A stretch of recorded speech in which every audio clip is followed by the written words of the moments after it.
Hello everyone, मैं आज आपको हमारे अक्षांश और देशांतर रेखाओं का अध्ययन कराऊंगी। सबसे पहले आप देखिए ये क्या है। ये मैंने बनाया है ग्लोब। ग्लोब क्या होता है? ग्लोब हमारी पृथ्वी का मॉडल होता है या फिर पृथ्वी का प्रतिरूप होता है, जिसके द्वारा हम हमारी पृथ्वी के विभिन्न तथ्यों का अध्ययन कर सकते हैं।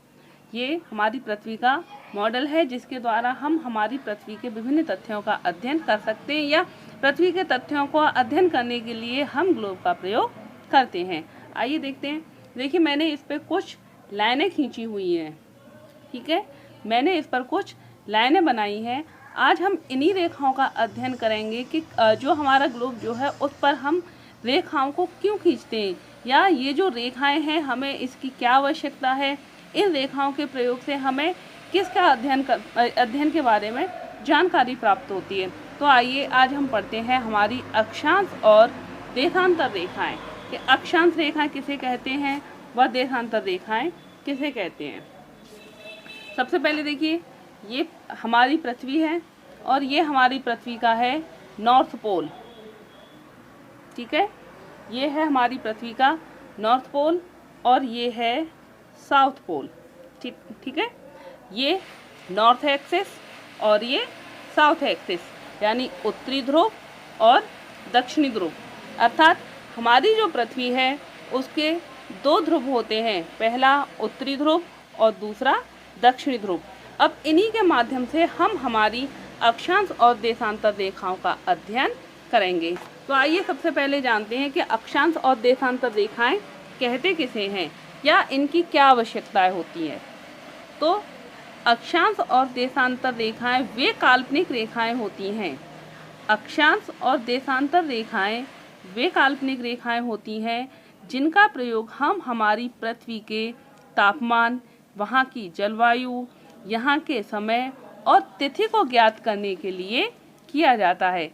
साधारण शब्दों में हम ये कहें कि अक्षांश और देशांतर रेखाएं वे काल्पनिक रेखाएं होती हैं जिन्हें हम हमारी पृथ्वी के धरातल पर खींचते हैं, जिनके माध्यम से हम हमारी पृथ्वी के जलवायु, पृथ्वी के तापमान, पृथ्वी पर समय और यहाँ की तिथि का ज्ञात करते हैं। आइए तो देखते हैं। सबसे पहले ये है हमारी पृथ्वी। ठीक है, और इस पर हम सबसे पहले हमारी अक्षांश रेखाओं का अध्ययन करेंगे। वैसे तो अक्षांश रेखाएं जो होती हैं 181 होती हैं, लेकिन इसमें कुछ प्रमुख जो अक्षांश रेखाएं होती हैं हम उन्हीं का अध्ययन करेंगे। सबसे पहले देखिए अक्षांश रेखाएं। अक्षांश रेखाएं जो होती हैं इनके द्वारा हम पृथ्वी के ताप और जलवायु, का अध्ययन करते हैं। तो आइए सबसे पहले हम जानते हैं हमारी प्रमुख अक्षांश रेखाएं कौन कौन सी हैं। ठीक है, ये है हमारा नॉर्थ पोल, ये हो गया साउथ, ये हो गया ईस्ट और ये है वेस्ट। तो सबसे पहले देखिए पश्चिम से पूरब की ओर। ठीक है, पश्चिम से पूरब की ओर 0 डिग्री पर, पश्चिम से पूरब की ओर 0 डिग्री पर खींची जाने वाली रेखा को हम विषुवत रेखा कहते हैं। ठीक है, पश्चिम से पूरब की ओर 0 डिग्री पर खींची जाने वाली रेखा को हम विषुवत रेखा कहते हैं। इस रेखा को भूमध्य रेखा या इक्वेटर के नाम से भी हम जानते हैं। इस रेखा का जो मान होता है वो होता है 0 डिग्री, और ये जो रेखा है नॉर्थ पोल यानी उत्तरी ध्रुव से और दक्षिणी ध्रुव से पृथ्वी के ठीक बीचों बीच में पश्चिम से पूरब की ओर खींची जाती है। इसके बाद में देखिए ये जो 0 डिग्री है ये पृथ्वी को 2 बराबर भागों में विभाजित कर देती है। तो 2 बराबर भागों में विभाजित करने के बाद में हमारी जो पृथ्वी है वो इस तरह की दिखाई देगी। ठीक है, तो जो इसका जो ऊपरी भाग जो है, इस ऊपरी भाग को हम कहेंगे उत्तरी गोलार्ध और इसके नीचे वाले भाग को कहेंगे दक्षिणी गोलार्ध।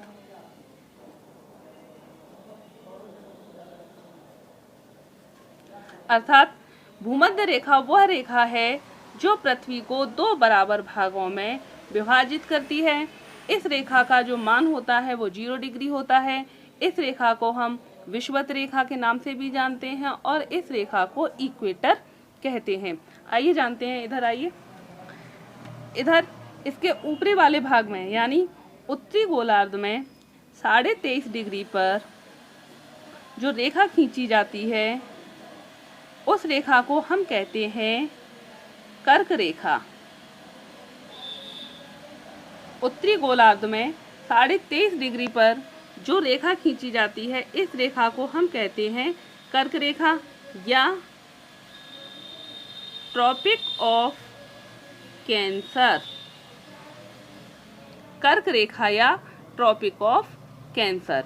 इस रेखा का जो मान होता है वो होता है 23.5 डिग्री। इसके अलावा 66.5 डिग्री पर उत्तरी गोलार्ध में जो रेखा खींची जाती है उसको बोलते हैं आर्कटिक रेखा या आर्कटिक सर्किल। ठीक है, आर्कटिक रेखा या आर्कटिक सर्किल। इस रेखा का जो मान होता है वो होता है 66.5 डिग्री। और नॉर्थ पोल जो होता है ये होता है हमारा 90 डिग्री। ठीक वैसे ही साउथ पोल जो होता है वो भी हमारा होगा 90 डिग्री। अब ये तो ही हमारी उत्तरी गोलार्ध की बात। अब आइए देखते हैं दक्षिणी गोलार्ध में। तो जिस तरह से 23.5 डिग्री पर यहाँ कर्क रेखा होती है, ठीक वैसे ही दक्षिणी गोलार्ध में 23.5 डिग्री पर जो रेखा होती है उस रेखा को कहते हैं हम मकर रेखा। मकर रेखा या ट्रॉपिक ऑफ कैप्रिकॉर्न।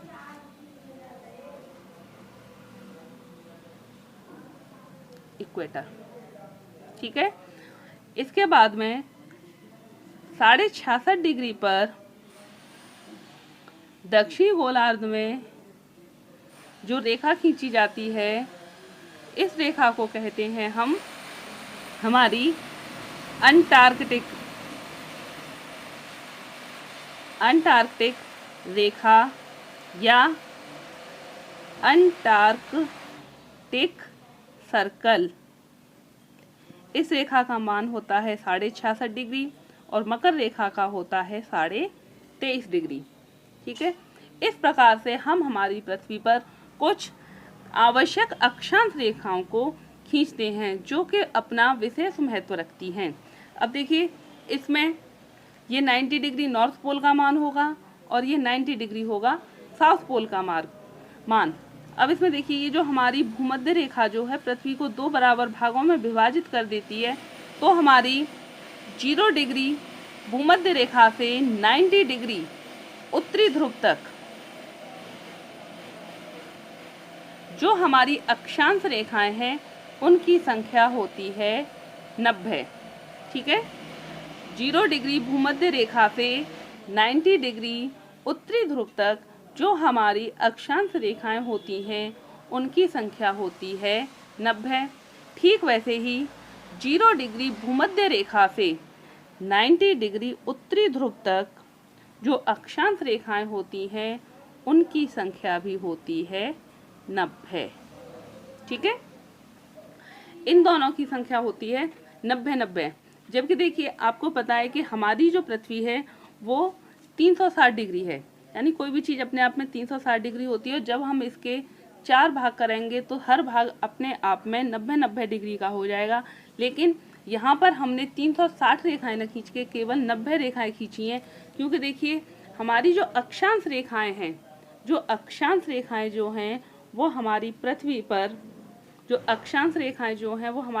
पर एक वृत्त की तरह खींची जाती हैं। यानी इनका जो फिगर होता है वो राउंड फिगर में होती है, यानी एक वृत्त की तरह खींची जाती हैं। इसलिए इन रेखाओं को वृत्त रेखा के नाम से भी जानते हैं। ठीक है। ये इस तरह से खींची जाती हैं। ये हमारा होता है यहाँ पर नॉर्थ पोल और ये होता है हमारा साउथ पोल, ठीक है। तो ये जो रेखा है इसका मान होगा 90 डिग्री और ये जो वृत्त है इसका भी मान होगा हमारा 90 डिग्री। इस तरह 0 डिग्री भूमध्य रेखा से ये 1 डिग्री 2 3 4 5 6 इस तरह से 90 डिग्री तक हमारी जो रेखाएं होती हैं उनकी संख्या हो जाती है 90, ठीक है। 90 हुई हमारी उत्तरी गोलार्ध में और 90 होगी हमारी दक्षिणी गोलार्ध में, यानी 90 प्लस 90 180, ठीक है। अब देखिए ये जो हमारी 0 डिग्री भूमध्य रेखा है, यानी जो पृथ्वी को बराबर भागों में विभाजित करती है, वो भी एक वृत्त की तरह ही कार्य करती है, यानी एक वृत्त का बनाती है। देखिए हमारी जो पृथ्वी जो है वो एक गोल गेंद की तरह है और जब हम उसको काटेंगे तो उसका जो फिगर बनेगा वो राउंड फिगर में बनेगा। इस तरह से ये जो हमारी भूमध्य रेखा जो है इसको भी हम हमारी एक अक्षांश रेखा ही मानते हैं, इसलिए इसको भी इन अक्षांश रेखाओं में जोड़ देने पर हमारी जो रेखाएं होंगी वो हो जाएंगी 181, अर्थात हमारी जो अक्षांश रेखाएं हैं उनकी संख्या होती है 181। आइए इधर देखिए, अर्थात उत्तरी गोलार्ध में जो हमारी अक्षांश रेखाएं होती हैं उनकी संख्या होती है 90 और 90 ही संख्या होती है हमारे दक्षिणी गोलार्ध में। तो इस तरह से हमारी जो 90 180 और प्लस भूमध्य रेखा बनाकर मिलाकर बनती है हमारी 181 अक्षांश रेखाएं। इसके बाद में आइए देखिए, ये जो अक्षांश रेखाएं हैं इनका अध्ययन हम हमारी पृथ्वी के ताप और जलवायु के लिए करते हैं। ये जो हमारी अक्षांश रेखाएं हैं इनको हम पैरेलल्स या लैटिट्यूड, पैरेलल्स या लैटिट्यूड के नाम से जानते हैं, ठीक है। अक्षांश रेखाओं को पैरेलल या लैटिट्यूड के नाम से भी जाना जाता है।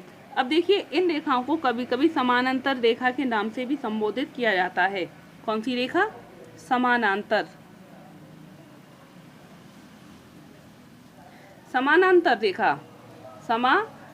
रेखा। समानांतर इनको इसलिए कहते हैं क्योंकि इन रेखाओं के बीच में अंतर जो है वो समान होता है।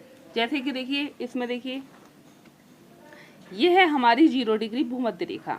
अब 0 डिग्री भूमध्य रेखा से 1 डिग्री देशांतर रेखा के बीच में जो गैप होगा वो होता है हमारा 111 किलोमीटर, ठीक है। 0 डिग्री भूमध्य रेखा से 0 डिग्री भूमध्य रेखा से 1 डिग्री अक्षांश रेखा के मध्य की जो दूरी होती है वो 111 किलोमीटर होगी। उसके बाद में 1 डिग्री अक्षांश रेखा से 2 डिग्री अक्षांश रेखा के बीच की जो दूरी होगी वो भी 111 किलोमीटर ही होगी। इस तरह हमारी ये जो 90 अक्षांश रेखा हैं उन प्रत्येक अक्षांश रेखाओं के बीच की जो दूरी होती है वो 111 किलोमीटर होती है। इस आधार पर इन रेखाओं को समांतर रेखा भी कहते हैं क्योंकि इन रेखाओं का जो अंतर है वो समान होता है, जबकि इन जो रेखाओं की लंबाई होती है वो सर्वाधिक हमारी भूमध्य रेखा पर होती है, ठीक है। आप देखिए भूमध्य रेखा पर जो लंबाई है वो सर्वाधिक है और जैसे जैसे हम ध्रुवों की ओर बढ़ते चले जा रहे हैं हमारी जो अक्षांश रेखाएं हैं वो उनकी लंबाई जो है वो घटती चली जा रही है और इसके नॉर्थ पोल पे जाकर यानी उत्तरी ध्रुव पर जाकर यह केवल एक बिंदु के रूप में रह जाती है। ठीक वैसे ही ये दक्षिणी पोल पर भी यानी साउथ पोल पर भी जाकर एक बिंदु के रूप में ही रह जाती है, यानी इनकी जो सबसे कम लंबाई होती है वो हमारे ध्रुवों पर होती है और इनकी जो चौड़ाई होती है वो हर एक अक्ष पर यानी हर एक अक्षांश रेखा की जो चौड़ाई है वो सदैव बराबर रहती है, लेकिन लंबाई जो है ध्रुवों की ओर जाने पर वो कम होती चली जाती है, ठीक है। और इनकी जो संख्या है वो 181 होती है और इनका प्रयोग हम हमारे पृथ्वी के तापमान और जलवायु का अध्ययन करने के लिए करते हैं। इसके बाद में बात आती है हमारी देशांतर रेखाएं। ठीक है, इसके बाद जो बात आती है वो होती है हमारी देशांतर रेखाएं। तो देशांतर रेखाएं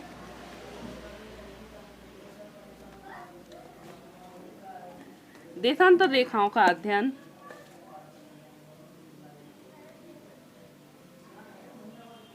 देशांतर रेखाओं का अध्ययन हम हमारे ध्रुवों की जोड़ने के लिए करते हैं।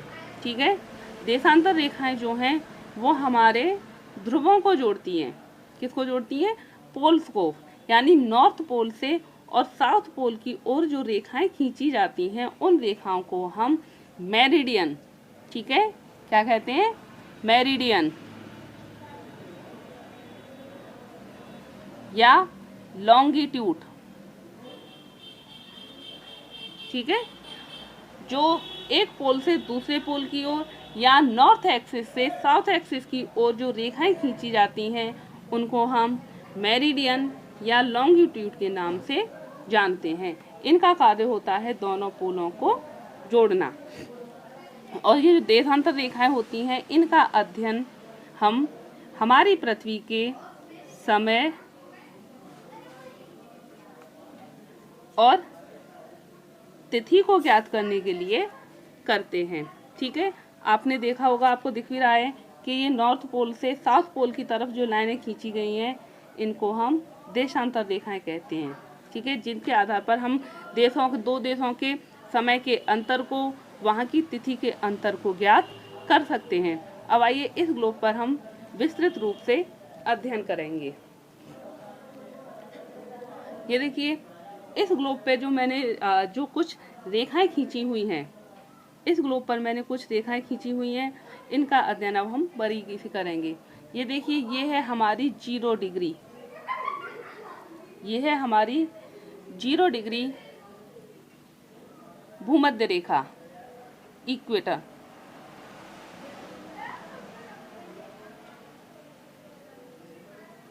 ये है हमारी 0 डिग्री इक्वेटर भूमध्य रेखा या विषुवत रेखा। ये इसका उत्तरी गोलार्ध और ये इसका दक्षिणी गोलार्ध। इसके उत्तरी गोलार्ध में 23.5 डिग्री पर थी हमारी कर्क रेखा, 66.5 डिग्री पर थी आर्कटिक रेखा।